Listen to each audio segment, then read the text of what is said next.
दोस्तों नमस्कार। आपका स्वागत है द साइंस हब में। आज क्लास 6 की हिंदी मीडियम में साइंस का जो चैप्टर है वह 8th है, जिसका टॉपिक है शरीर में गति। हम अपने जो भी कार्य करते हैं शरीर के माध्यम से, वो किसी न किसी गति के रूप में ही होते हैं। हमारे आसपास जो भी जानवर रहते हैं वह किसी न किसी तरीके से गति करते हैं। जैसे आपकी मछली भी गति करती, वह पानी में तैरती, पक्षी उड़ता है, मनुष्य दौड़ता भागता है, अन्य जानवर सांप ले लीजिए रेंगता है, केचुआ रेंगता है। ये विभिन्न प्रकार के जितने भी जीव जानवर हैं सारे के सारे गति करते हैं। तो दोस्तों हम आपको बताते हैं, जैसे गाय पैरों के माध्यम से, मनुष्य पैरों के माध्यम से। सांप क्या करता है? सांप का पूरा शरीर रेंग कर चलता है। पक्षी क्या करता है? उड़ता है। कीट पतंग चलता भी उड़ता भी। मछली जो है वो आपकी क्या करती है? जल में आपकी तैरती है। यही सब चीज़ें आपको इस हम चैप्टर में बताने वाले हैं। मानव शरीर एवं इसकी गतियाँ। हमने आपको बताया है कि मानव शरीर में विभिन्न प्रकार की गतियाँ होती, जैसे गर्दन का घुमाना, हाथ का घुमाना, पैर का घुमाना, पूरी बॉडी को घुमाना। ये क्या है? सब विभिन्न प्रकार की गतियाँ ही हैं। हम एक इमेजिन करते हैं कि हमने एक बॉल ली, बॉल को हमने हाथ से घुमाकर फेंका।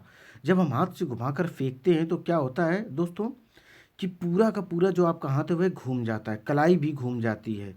तो इससे हमें पता चलता है कि जो हमारे हाथ पैर हैं वो आराम से घूम सकते हैं, यानी कि मूवमेंट कर सकते हैं। दोस्तों जैसा कि क्रियाकलाप हम आपको दिखाना चाहेंगे किसमें, पहले हम आपको टेबल दिखाते हैं 8.2 में हमारे शरीर की गतियाँ। गर्दन क्या है? थोड़ी बहुत घूमती है लेकिन पूरी नहीं घूमती है। कलाई आपकी पूरी घूम जाती है, उंगलियां आपकी मुड़ जाती हैं, घुटने आपके मुड़ जाते हैं, एड़ियाँ भी मुड़ जाती हैं, पैर की उंगलियां भी हम मुड़ा सकते हैं। पीठ क्या होती है? पीठ को हम झुका सकते हैं, सिर को भी इधर उधर घुमा सकते हैं, कोहनी को भी घुमा सकते हैं, भुजा को हम पूरा घुमा सकते हैं। दोस्तों अगर हम क्रियाकलाप एक को देखते हैं, अगर हम किसी लकड़ी की पट्टी को अपने हाथ पर बांध लेते हैं, फिर उसे हम घुमाने की कोशिश करें तो क्या अपना हाथ घूमेगा?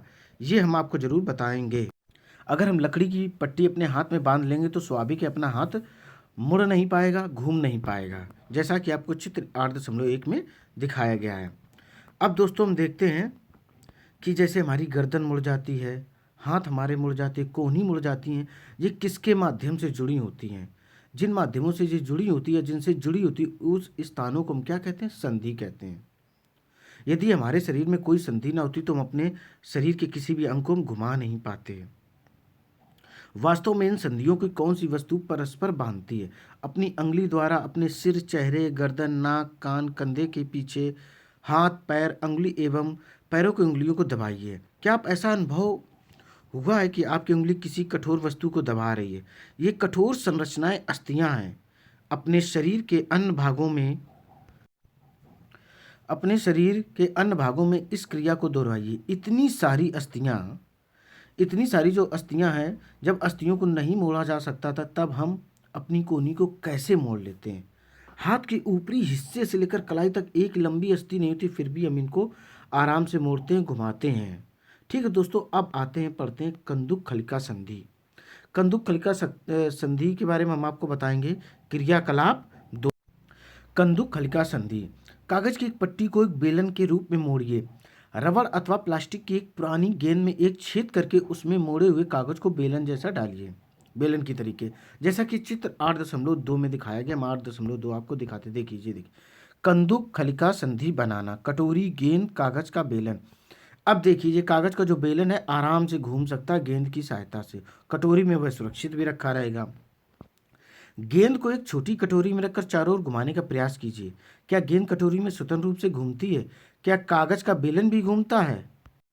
अब सोचिए कि जो बेलन है तथा गेंद का इसका एक सिरा है, कटोरी कंधे के उस भाग के समान है जिससे आपका हाथ जुड़ा है। एक अस्थि का गेंद वाला गोल हिस्सा दूसरी अस्थि की कटोरी रूपी गुहिका में धंसा हुआ है, जैसा कि चित्र 8.3 में हम देख पा रहे हैं। देखिए कंदुक खलिका संधि। कंदुक खलिका संधि दिखाई गई है।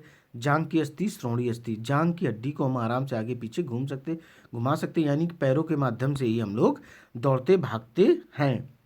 ठीक इतना इसमें बताया गया। अब देखते हैं धुराग्र संधि।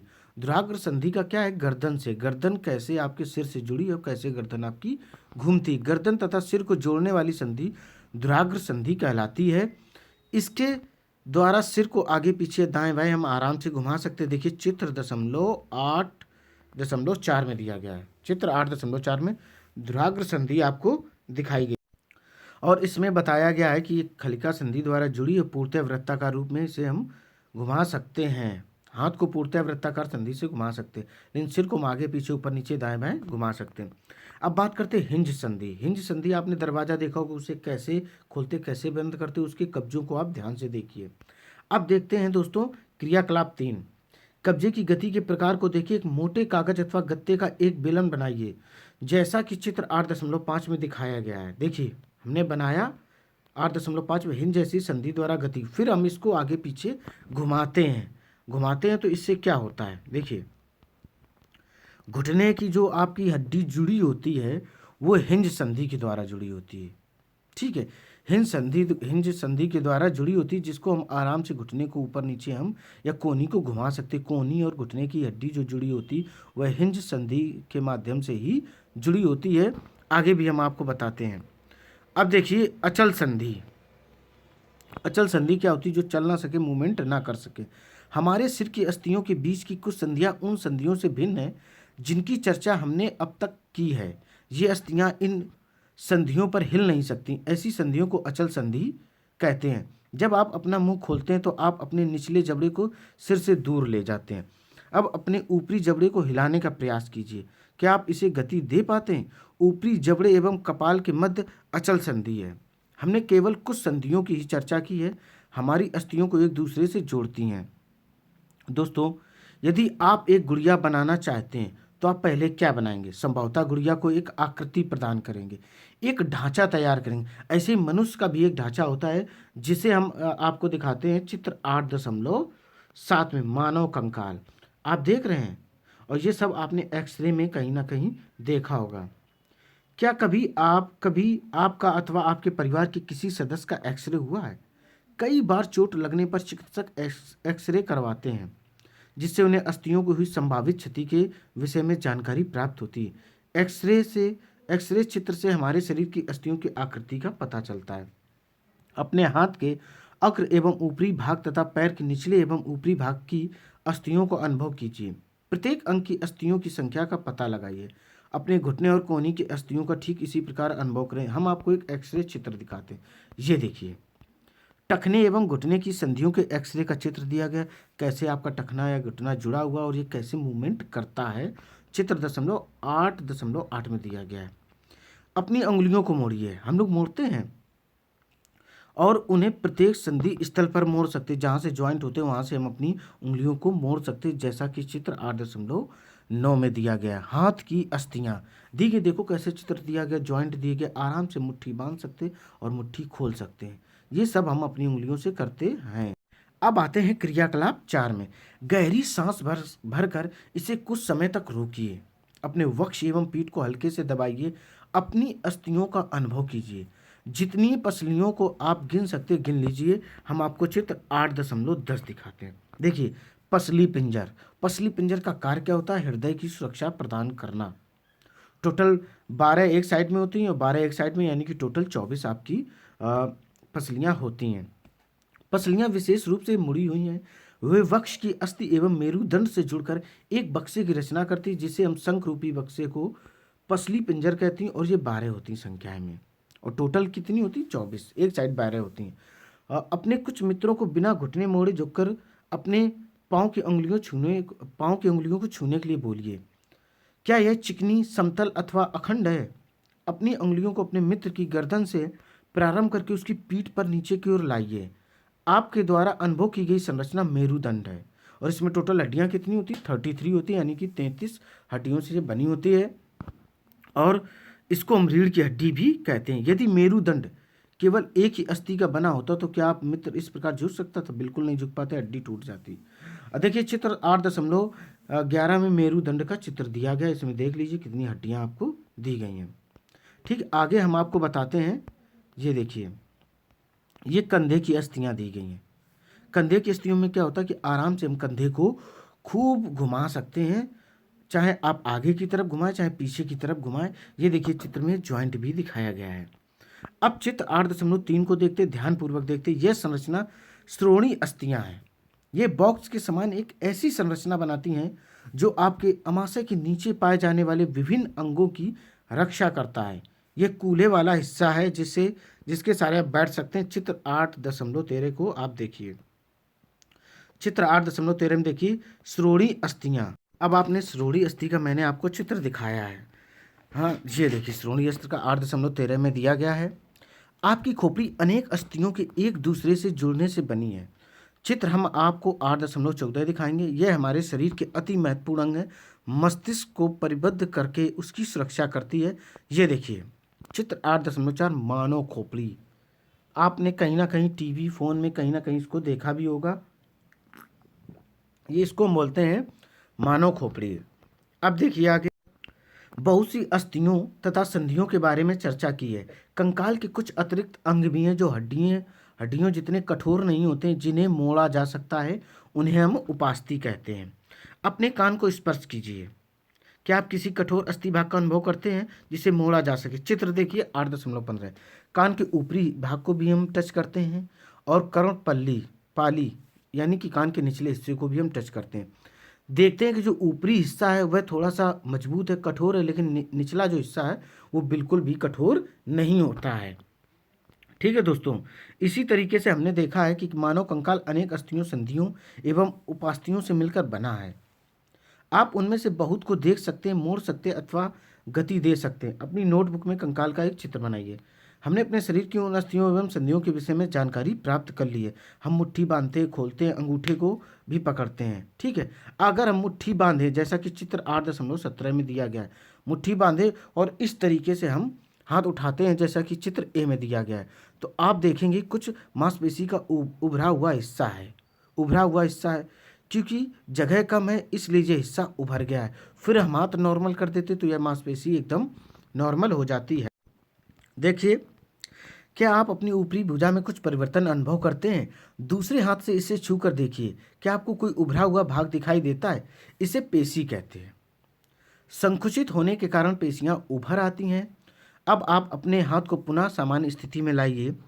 पेशियों का क्या होता है? क्या यह अभी भी संकुचित अवस्था में है? चलते अथवा भागते समय अपने पैरों की पेशियों में भी इसी प्रकार का संकुचन देखने को मिलता है। संकुचन की अवस्था में पेशी छोटी, कठोर एवं मोटी हो जाती है। यह अस्थि को खींचती है। किसी अस्थि को गति प्रदान करने के लिए दो पेशियों को संयुक्त रूप से कार्य करना होता है। जब दो पेशियों में से कोई एक सिकुड़ती है तो अस्थि उस दिशा में खिंच जाती है और युगल की दूसरी जो पेशी होती है वो शिथिल हो जाती है, लंबाई में बढ़कर पतली हो जाती है। अब देखते हैं अस्थि को विपरीत दिशा में गति करने के लिए अब शिथिल पेशी सिकुड़कर अस्थि को अपनी पूर्व स्थिति में खींचती है, जबकि पहली पेशी अब शिथिल हो जाती है। पेशी केवल खींच सकती है, वह धक्का नहीं दे सकती। अतः एक अस्थि को गति देने के लिए दो पेशियों का संयुक्त रूप से कार्य करना जरूरी है, जैसा कि 8.17 चित्र में दिया गया है। फिर से देख लीजिए चित्र। ठीक है दोस्तों, अब आगे बढ़ते हैं। अब देखते हैं हम जंतुओं की चाल। ठीक है, जैसे जंतुओं की चाल में हम सबसे पहले देखते हैं केचुआ, जो कि किसान का मित्र होता है। यह मिट्टी को उपजाऊ बनाता है। ये कैसे गति करता है? ठीक है, देखिए हम आपको बताना चाहेंगे। चिकनी जैसे केचुआ होता है, यह गति यह कैसे करता है हम आपको बताते हैं। केचुआ जो होता है वह मिट्टी में आसानी से चल सकता है। ये सब चीज़ें हमको पता है। देखिए 8.18 में केचुए की गति के बारे में एक चित्र दिया गया है। केचुए का शरीर एक सिरे को दूसरे से सटाकर रखे गए अनेक छल्लों से बना प्रतीत होता है। केचुए के शरीर में अस्थियां नहीं होती, परंतु इसमें पेशियां होती हैं जो इसके शरीर के घटने और बढ़ने में सहायता करती हैं। चलने के दौरान केचुआ अपने शरीर के पश्च भाग को भूमि में जकड़े रहता है तथा अग्रभाग को फैलाता है। इसके बाद वह अग्रभाग से भूमि को पकड़ता तथा पश्च भाग को स्वतंत्र कर देता। इसके पश्चात यह शरीर को संकुचित करता तथा पीछे वाले भाग को आगे की ओर खींचता। इससे वह कुछ दूरी तक आगे बढ़ता रहता। केचुए की इस क्रिया को क्या कहते हैं? हम केचुए की गति ही कहते हैं। यह बार बार दोहराता है। दोस्तों, यह केचुआ जो होता है मिट्टी को खाता है और फिर ये उसको उपजाऊ बनाता है। ये अपने शरीर के हिस्से को जमीन से किस प्रकार टिकाता है? इसके शरीर में छोटे छोटे से अनेक सूख बाल जैसी आकृति होती है। ये सूख पेशियों से जुड़े होते हैं। ये सूख मिट्टी में उसकी पकड़ को मजबूत करते हैं। केचुआ वास्तव में अपने रास्ते में आने वाली मिट्टी को खाता है, उसका शरीर अनपचे पदार्थ को बाहर निकालता है और केचुए द्वारा किया गया यह कार्य मिट्टी को उपजाऊ बनाने में मदद करता है, जो पौधे को उत्पादन या फसल के उत्पादन में सहायक होता है। अब देखते हैं घोंघा। घोंघा के बारे में हम आपको बता दें, ये बहुत धीमी गति से आपका चलता है। क्रियाकलाप छह देखते हैं।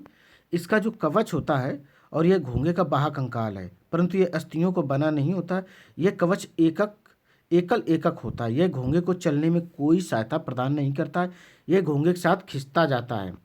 घोंघे को कांच की पटिका पर रख कर हम नीचे से अपने सिर के ऊपर उठाएं और देख सकते हैं यह गति कैसे कर रहा है, इसमें क्या क्या प्रोसेस हो रहे हैं। अब दोस्तों देखते हैं तिलचट्टा। तिलचट्टा यानी कि जिसे आप कॉकरोच भी बोलते हो, उसे ही हम तिलचट्टा कहते हैं। देखिए तिलचट्टा, तिलचट्टा जमीन पर चलता है, दीवार पर चढ़ता है और वायु में भी उड़ता है। इनमें 3 जोड़ी पैर होते हैं। कितने जोड़ी पैर होते हैं? 3 जोड़ी पैर होते हैं, जो चलने में सहायता करते हैं। इसका शरीर कठोर बाह्य कंकाल द्वारा ढका होता है। यह बाह्य कंकाल विभिन्न एककों की परस्पर संधियों द्वारा बना होता है, जिसके कारण गति संभव। देखिए चित्र 8.20 में तिलचट्टा दिया गया है। वक्ष से 2 जोड़े पंख भी जुड़े होते हैं। अगले पैर संकरे और पिछले पैर चौड़े एवं बहुत पतले होते हैं। तिलचट्टे में विशिष्ट पेशियां होती हैं। पैर की पेशियां उन्हें चलने में सहायता करती हैं। वक्ष की पेशियां तिलचट्टे के उड़ते समय उसकी पैरों की गति प्रदान करते हैं। अब देखते हैं पक्षी। पक्षी क्या करते हैं? देखिए उड़ते भी हैं, लेकिन कुछ ऐसे भी पक्षी जो पानी में तैरते हैं, जैसे बतख, हंस। तो इनकी हड्डियां इस तरीके की बनी हुई हैं कि ये आराम से हवा में उड़ सकें। उनकी अस्थियों में वायु क्या होती है? प्रकोष्ठ होती है, जिनके कारण उनकी अस्थियां हल्की परंतु मजबूत होती हैं। पीछे वाले पैर की अस्थियां चलने एवं बैठने के लिए अनुकूलित होती हैं और जो आगे वाली अस्थियां होती हैं वह किसके पंख में रूपांतरित होती हैं। वक्ष की अस्थियां उड़ने वाली पेशियों को जकड़े रखने के लिए विशेष रूप से रूपांतरित होती हैं। देखिए आपको हम दिखाते हैं 8.21। पक्षी का कंकाल एक दिखाया गया है, ध्यान से देखिए इसको दोस्तों। आपने यह चित्र ध्यान से देखा। अब देखते हैं मछली। मछली क्या होती है? एक धारा रेखित होती है। इसके पंख होते छोटे छोटे से बॉडी में। ये क्या करती है कि इसका अगला और पिछला सिरा पतला होता है, जिससे पानी में आराम से तैर सकती है। देखिए क्रियाकलाप 9 देखते हैं। कागज की एक नाव बनाते हैं, उसे हम क्या करते हैं? नुकीले की की ओर धकेलते हैं तो वह आराम से बढ़ जाती है, जैसा कि चित्र 8.22 में ए में दिया गया है। लेकिन अगर नाव को हम सीधा सीधा चौड़े हिस्से की तरफ धकेलें तो क्या वह कहीं जा पाएगी? नहीं जा पाएगी। यही आपको हम बताते हैं। देखिए 8.22 में नाव से खेलना। नाव आपकी जाएगी नहीं। क्या आपने ध्यान दिया है कि नाव की आकृति काफ़ी सीमा तक मछली जैसी मैच करती है। मछली का सिर एवं पूंछ उसके मध्य भाग की अपेक्षा पतला एवं नुकीला होता है। शरीर की ऐसी आकृति धारा रेखी कहलाती। कैसी कहलाती? धारा रेखी। देखिए चित्र 8.23 में एक 2-4 मछलियां जो है पानी में आराम से तैर रही हैं। इसकी विशेष आकृति के कारण जल इधर उधर बहकर निकल जाता है और मछली जल में सरलता से तैर सकती है। मछली का कंकाल दृढ़ पेशियों से ढका रहता है। तैरने की प्रक्रिया में शरीर का अग्रभाग एक ओर मुड़ जाता है तथा पूंछ विपरीत दिशा में जाती है। देखिए चित्र 8.24 में दिखाते हैं। देखिए मछली में गति, किस तरीके से मछली गति कर रही है। सिर अपोजिट और पूंछ अपोजिट दिशा में घूमते रहते, इसलिए मछली आपकी पानी में तैर सकती है आराम से। अब देखते हैं सर्फ कैसे चलता है। ठीक है, सर्फ के बारे में हम आपको बताना चाहेंगे। सर्फ क्या करता है कि यह रेंगता है। ठीक है, पूरी इसकी बॉडी शरीर जो होता है वो जमीन पर रेंगता है और इसलिए वह धीरे धीरे आगे बढ़ता है। सर्फ का मेरुदंड लंबा होता है। शरीर की पेशियां क्षीण एवं असंख्य होती हैं। वे परस्पर जुड़ी होती हैं, चाहे वे दूर ही क्यों ना हों।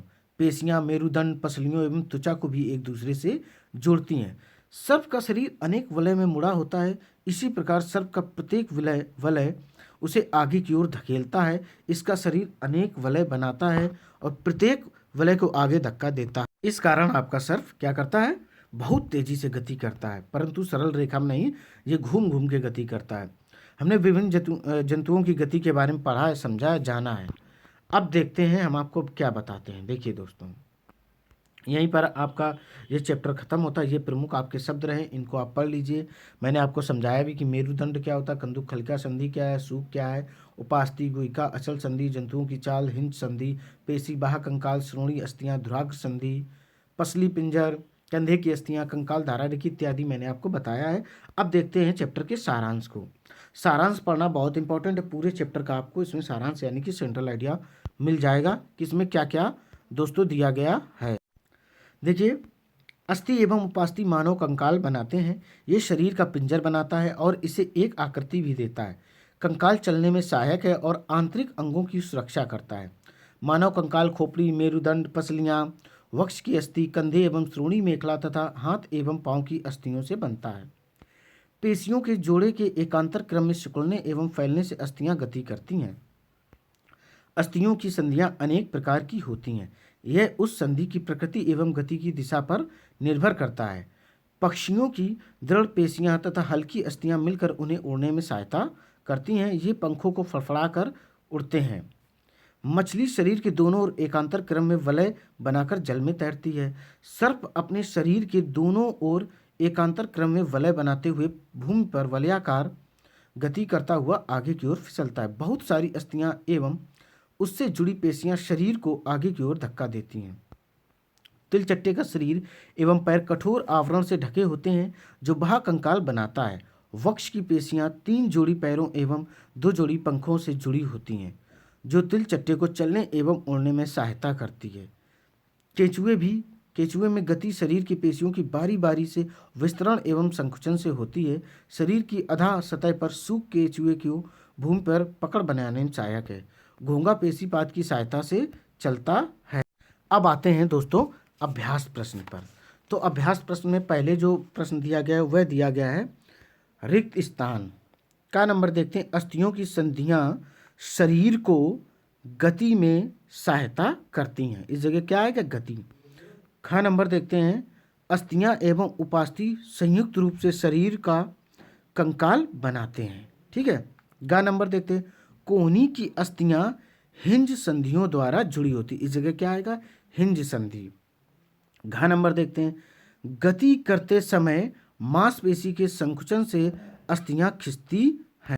अब प्रश्न नंबर मित्रों देखते हैं 2। निम्न कथनों के आगे सत्य और असत्य करना है। का नंबर देखते हैं।